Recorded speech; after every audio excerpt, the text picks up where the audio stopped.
ये जो दृश्य आप देख रहे हैं यही है प्रकृति का वास्तविक रूप।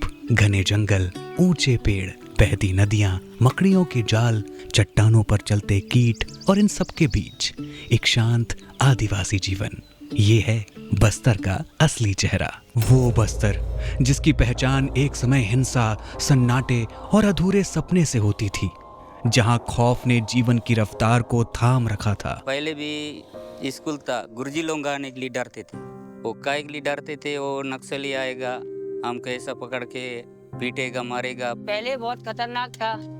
रात को शाम को 5-6 बजे के बाद कोई निकल नहीं सकता था। आज उसी जमीन पर एक नई सुबह उतर रही है, उम्मीद लेकर, बदलाव लेकर। अभी थोड़ा सुविधा हो गया और बच्चे लोगों को भी किताब, पेन, पेंसिल, कलम पूरा बांट दिए, बैग भी दिए, बच्चे लोगों को कपड़ा लता भी दिए है और गांव वाला बुजुर्ग लोगों को भी कम्बल उम्बल सब बांट दिए। घर में भी किसी को फोन लगाना है तो एक जगह जाना पड़ता था, कहीं जहाँ नेटवर्क पकड़े वहाँ। अब आज की स्थिति ऐसी है कि जहाँ कोने में भी खड़े हो जाओ तो नेटवर्क मिल रहा है। इस बदलाव की शुरुआत 2023 में डबल इंजन सरकार बनने के बाद से हुई, जब सुरक्षा अभियानों ने सुकमा, बीजापुर और दंतेवाड़ा के जंगलों में नक्सल नेटवर्क की जड़ें हिलाई। जब से कैंप आया, रोड बनी, हमारी लाइट मिली, फिर उसके बाद स्कूल बना, आंगनबाड़ी बना। जहां पहले एक सरकारी वाहन तक नहीं पहुंच पाता था, आज वहां लोकतंत्र की आवाज और विकास की रोशनी पहुंच रही है।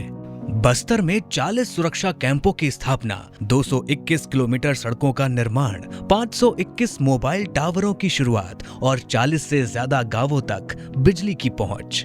ये आंकड़े अब सिर्फ रिपोर्टों में नहीं, बस्तर के गांवों की जिंदगी में साफ नजर आते हैं। कभी यहाँ गांव वाले इमरजेंसी में बीमार पड़ते हैं, उसका वजह से भी वहाँ मेडिकल मिल जाता है, अच्छा से वहाँ से देते हैं दवा जाने के बाद भी। उन लोग कभी ना नहीं बोलते हैं वहाँ जाने से। गांवों में बिजली पहुंच चुकी है, लड़कियां आत्मविश्वास से स्कूल की प्रार्थना में खड़ी हैं और वो बच्चा जो पहले डर के साये में जीता था, आज अपने घर के कोने में बल्ब की रोशनी में किताब पढ़ रहा है। बीजापुर की नई सेंट्रल लाइब्रेरी आज ज्ञान और आत्मविश्वास का केंद्र बन गई है। जो बच्चे यहाँ पर आते हैं तो यहाँ से जो पढ़ते हैं तो हमको पढ़ाई में और एग्जाम्स में हमको काफी मदद मिलती है। लोग अब पुलिस को डर से नहीं, सम्मान और भरोसे से देखते हैं। बच्चे उन्हें दोस्त की तरह पहचानने लगे हैं। लेकिन बिना पेपर देखने नहीं आता है, कुछ सुनने नहीं आता है, लेकिन इसीलिए भी मैं नक्सली में जुड़ा था। लेकिन अभी भी गाँव वाला लड़की लड़का को मैं बताते जाता हूँ, स्कूल जाओ, अच्छा पढ़ो। छत्तीसगढ़ सरकार की नियत नल्ला नार योजना ने सुकमा जैसे सुदूर अंचलों के 96 गांवों में 17 विभागों की 53 योजनाएं और 31 से अधिक सुविधाएं पहुंचाई हैं, जिनमें आयुष्मान कार्ड, राशन, स्वास्थ्य जांच, बिजली और सड़क जैसी जरूरी सेवाएं शामिल हैं। नक्सल समस्याकरण से ये मूलभूत सुविधा से क्षेत्र की जनता वंचित रह गई है।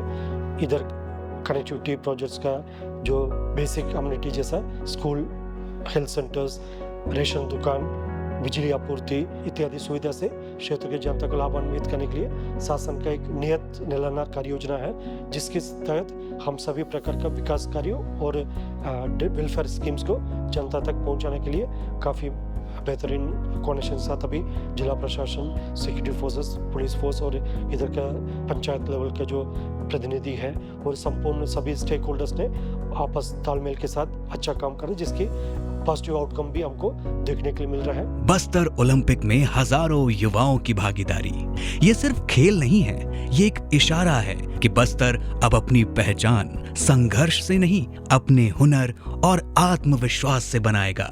पिछले 1.5 वर्षों में चलाए गए अभियानों में 450 नक्सली न्यूट्रलाइज किए गए, 1578 गिरफ्तार किए गए और 1589 ने आत्मसमर्पण किया।